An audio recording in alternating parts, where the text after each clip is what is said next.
নমস্কার।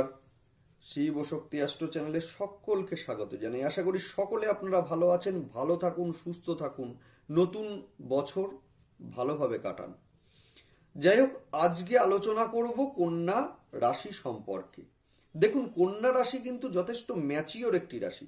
দ্বৈত রাশি হলেও যেহেতু রাশির অধিপতি বুধ এবং যিনি মিথুনে বালগ্রহ হলেও এখানে কিন্তু যথেষ্ট ম্যাচিওর, বন্ধুত্ব সুলভ আচরণ এদের কিন্তু লক্ষ্য করা যায়। সেই সঙ্গে যথেষ্ট ভ্রমণ পিপাসু এরা, রোম্যান্টিক এরা।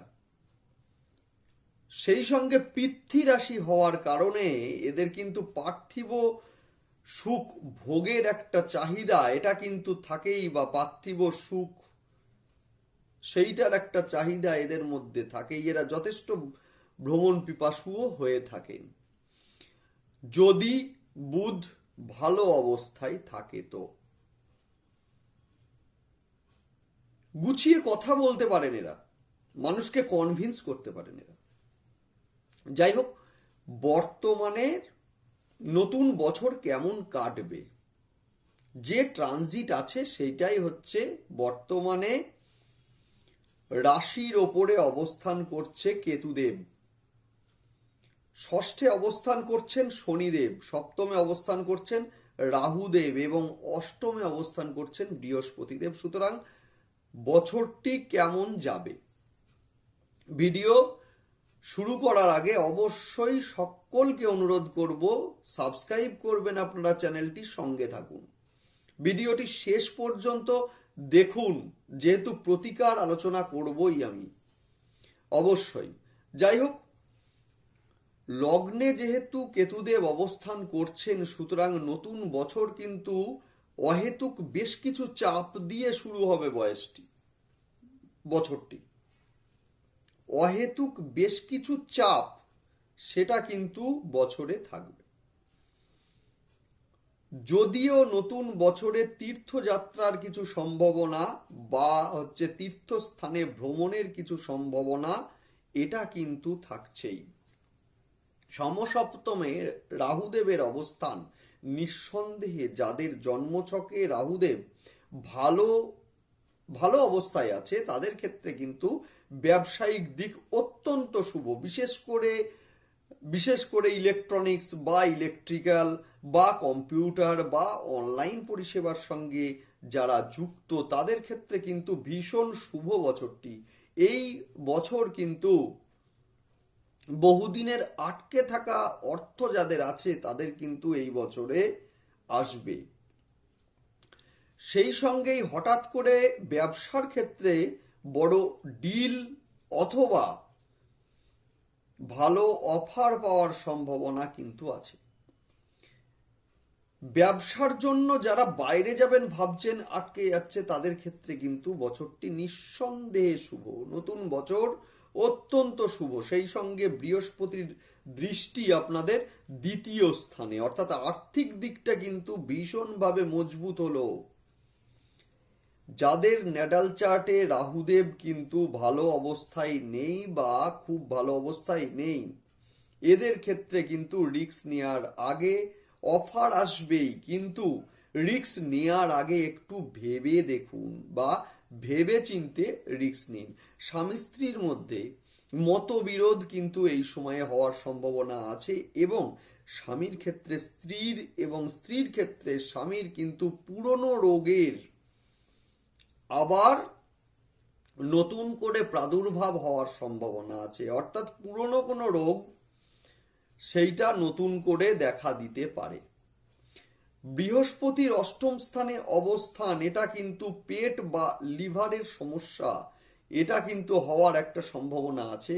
সেই সঙ্গে সিওপিডি বা শ্বাসকষ্টের একটা সমস্যা। ষষ্ঠে শনিদেব অবস্থান করছেন, অর্থাৎ হাঁটু বা পায়ের সমস্যা, দাঁতের সমস্যা, মাজা বা কোমরের সমস্যা এটা কিন্তু নির্দেশ করছে।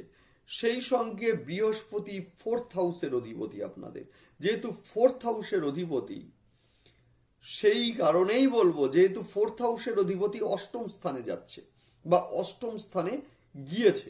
সেই কারণে মায়ের শারীরিক দিক থেকে কিন্তু একটু ডিটোরিয়েট করার সম্ভাবনা আছে, বা মায়ের শারীরিক দিকের অবনতি হওয়ার একটা সম্ভাবনা আছে। বাড়ি এবং স্থাবর সম্পত্তি নিয়ে কোনো ঝামেলায় জড়িয়ে পড়ার একটা সম্ভাবনা আছে, সুতরাং বা ঝামেলা সৃষ্টি হওয়ার একটা সম্ভাবনা আছে। যদিও দ্বিতীয় বৃহস্পতির দৃষ্টি, ঝামেলা হলেও ঝামেলাটা কিন্তু সহজেই সমাধান হয়ে যাবে। যদিও ন্যাটাল চার্টে বৃহস্পতির অবস্থান দেখতে হবে কেমন আছে, সেটা নিয়ে আমি আলোচনা করছি। উচ্চ শিক্ষার মধ্যে যারা রয়েছেন, আগামী এপ্রিলের পর অর্থাৎ বৃহস্পতির একটা ট্রানজিট কিন্তু মে মাসে হবে।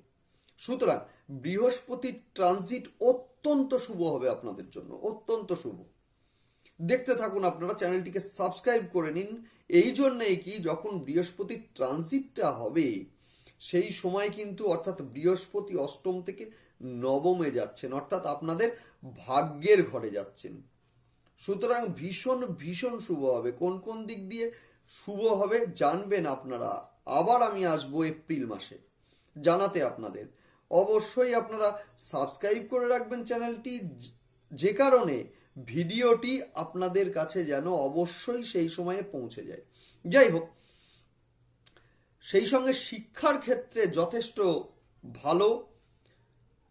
যারা শিক্ষার জন্য ভাবছেন বাইরে যাবেন বা অনেক দিন ধরে চেষ্টা করছেন, এবার কিন্তু তাদের হবে। এই সময়ে কিন্তু সন্তানদের ক্ষেত্রে সন্তানদের একগুঁয়েমি ভাব বা জেদি ভাব, সেই সঙ্গে একা থাকার একটা প্রবণতা, সেটা কিন্তু এদের বাড়বে। অবশ্যই আপনারা যা যা বললাম, যদি দেখেন যে কোনো খারাপ এফেক্ট পড়ছে বা ট্রানজিট আপনাদের শুভ হচ্ছে না, সেই ক্ষেত্রে জেনে রাখুন, আগেই দেখবেন বাস্তু।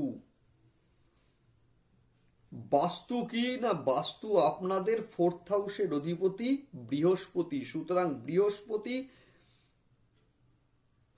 অবশ্যই আপনারা দেখবেন যে বৃহস্পতির অবস্থা কি আছে।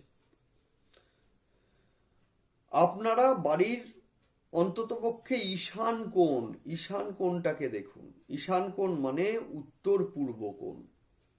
সেই দিকে কোনো রান্নাঘর বা টয়লেট বা পায়খানা বাথরুম আছে কি না, তাহলে কিন্তু এর ভালো এফেক্ট আপনারা পাবেন না, 100% পাবেন না, সমস্যায় জড়াবেনই। যদিও ভয় দেখানোর জন্যে ভিডিওটি নয়, সমস্যার সমাধানের জন্য, তাই সঙ্গে থাকুন। বাড়ি না ভেঙে না চেঞ্জ করে এইটার কিন্তু প্রতিকার আছে।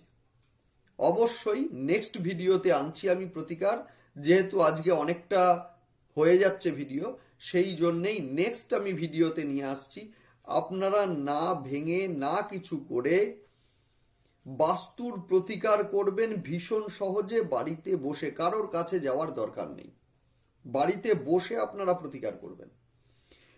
যদি উত্তর পূর্ব দিকে যে পায়খানা বাথরুম রান্নাঘর এগুলো থাকে, তাহলে কিন্তু জানবেন ঝামেলায় জড়াবেন।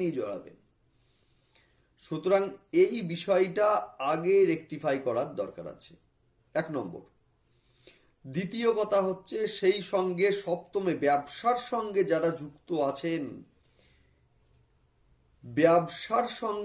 যুক্ত আছেন এরা কিন্তু অবশ্যই শ্বেত চন্দনের ব্যবহার করুন। শ্বেত চন্দন কপালে অথবা গলায় বা যে কোনো জায়গায়, মানে হৃদয়ে আপনারা ব্যবহার করুন, ভালো ফল পাবেন। সেই সঙ্গে তারা গায়ত্রী পাঠ করুন। সেটা হচ্ছে তারা ওই বিদ্মহে মহগ্রাহই ধীমহি, এরপরে হচ্ছে তন্ন দেবী প্রচোদয়াৎ। এই মন্ত্রটি আপনারা অন্তত পক্ষে 21 বার পাঠ করুন, যথেষ্ট ভালো ফল পাবেন। যাই হোক, সঙ্গে থাকুন, দেখতে থাকুন আপনারা ভিডিও, ভালো থাকুন। নমস্কার।